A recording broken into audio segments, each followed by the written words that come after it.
welcome back to my channel. So welcome to the lecture number 3rd of vector calculus. So we'll continue our examples. In the last class we have discussed up to example number 5 and we'll start with example number 6.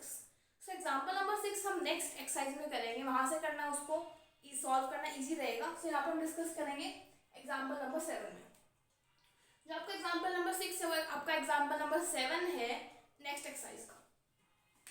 Example number 7 में आपको given है prove that 4 points with the position vector this and this are coplanar.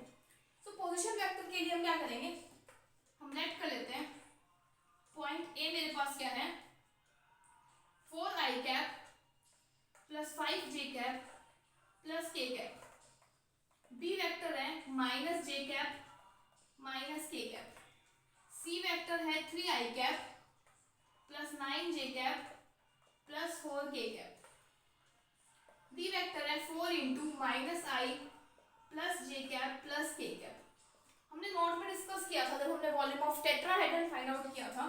Coplanar show करने के लिए हम क्या show करेंगे 1/2 1/6 of A B A C A T. अगर हमारे पास 0 हो जाए सो वेक्टर्स हमारे पास कोप्लेनर हो जाते हैं. तो यहाँ से हम फाइंड आउट करते हैं A B vector. A B vector कैसे फाइंड आउट करेंगे, B vector minus A vector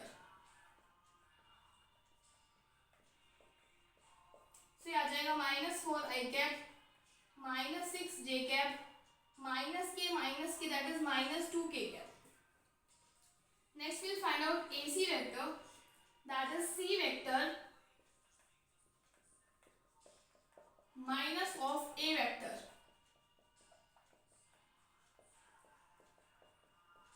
So it will come minus I cap plus 4j cap plus 3k cap. Now we will find out vector AD, that is D vector minus A vector. So D vector is your this 4. इन सबके साथ multiply में लिख लेते हैं, क्या जाएगा minus 4 plus 4 minus your A vector is 4i cap plus 5j cap plus k cap. It will come minus 8i cap minus j cap plus 3k cap. Now 1/6 of, we will just find out AB, AC, AD. इसकी value हमारे पास क्या होगी i cap, j cap, k cap. AB vector को हम यहाँ put कर देते हैं -4 -6 -2. AC वेक्टर को पुट कर देते हैं -1 4 3. AD वेक्टर के कोएफिशिएंट्स पुट कर देते हैं -8 -1 3. अब हम डिटरमिनेंट फाइंड आउट करते हैं. ऊपर आईजे के नहीं लिखते हैं, से आ जाएगा -4 into 12 plus 3 plus 6 into -3 plus 24 -2 into 1 plus 32.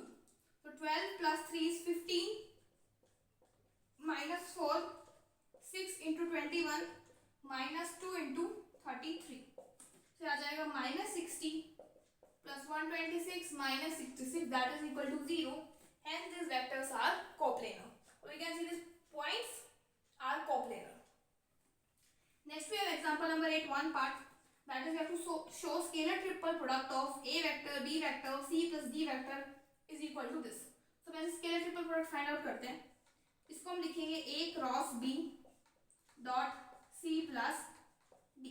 Multiply करते हैं c को इसके साथ देन d को इसके साथ, that is equal to a vector cross b vector dot c plus then a vector cross b vector dot d. This can be written as scalar triple product of a b c plus this can be written as scalar triple product of a b d. Hence we get the desired result. Now in example number 8, second part, we have to show that scalar triple product of a vector b plus c vector d plus e vector की value हमारे पास ये होती है. So again हम same way से find out करेंगे a vector cross b plus c vector into dot d plus e vector. So ये फाइंड आउट करते पहले आ जाएगा a cross b plus a cross c dot d प्लस e. Multiply करते हैं, क्या जाएगा a cross b dot d vector. Next term आ जाएगी a cross c dot d vector.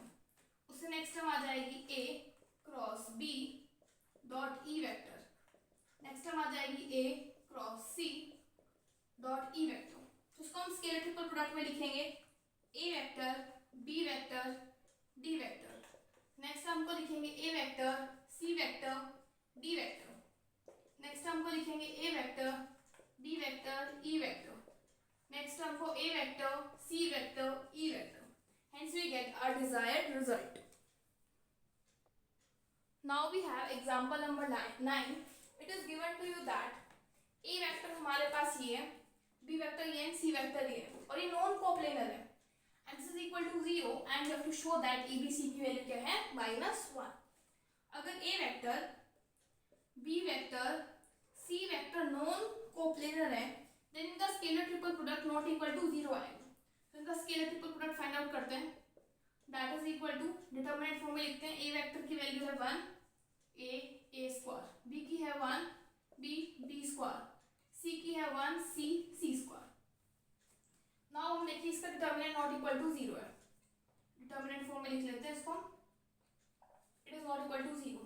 अब आपको गिवन है ये टर्म 0 है, from here we can write a b c a square b square c square 1 plus a cube 1 plus b cube 1 plus c cube is equal to 0। इसको हम दो determinant की form में लिख लेते हैं। क्या जाएगा a b c a square b square c square a cube b cube c cube.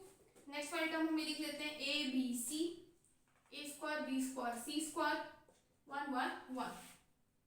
Basically हम यहाँ से क्या कर सकते हैं, ऊपर वाली रो में से a कॉमन, इसमें से b एंड इसमें से c कॉमन निकाल सकते हैं।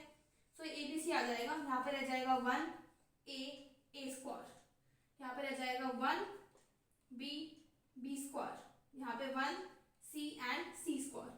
सिमिलरली यहाँ पर हम क्या कर सकते हैं, फर्स्ट और लास्ट रो कॉलम को इंटरचेंज कर सकते हैं। सो ये बन जाएगा 1 1 1, इधर आ जाएगा a b c, यहाँ से आ जाएगा a square b square c square, एक माइनस का साइन।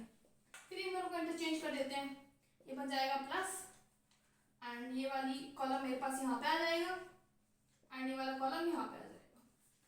सो इन दोनों को कंबाइन कर लेते हैं। देखिए इसमें से ये वाला पूरा कॉमन आ रहा है, कॉमन निकालेंगे तो आ जाएगा 1 a square 1 b square 1 c square.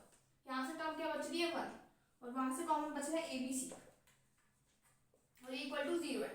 अब ये पार्ट हमें पता है नॉट इक्वल टू 0 है, इसका मतलब ये वाला पार्ट 0 के इक्वल होगा। From here we will write a b c is equal to your -1. So by this your first exercise is completed. In the next video we will discuss exercise 1.2. Till then, thank you.